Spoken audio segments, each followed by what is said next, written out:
দুনিয়ার মানুষ আপনাকে আমাকে বিভিন্ন পরিস্থিতিতে বিভিন্ন সময়ে বড্ড বেশি কষ্ট দেয়।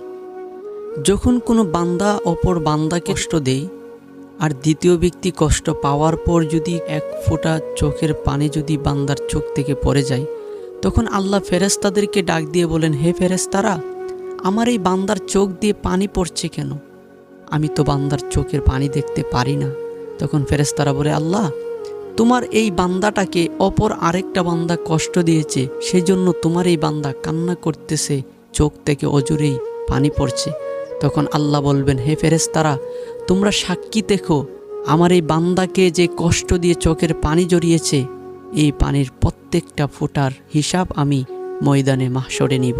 সুতরাং আপনার সাথে আন্ডারস্ট্যান্ডিং হচ্ছে না, আপনার সাথে তার ম্যাচিং হচ্ছে না, আপনি চাইলেই তাকে কষ্ট দিতে পারেন না। আমাদের সবাইকে সতর্ক থাকতে হবে যেন আমাদের আচরণের দ্বারা অপর মুসলমান যাতে কষ্ট না পায়।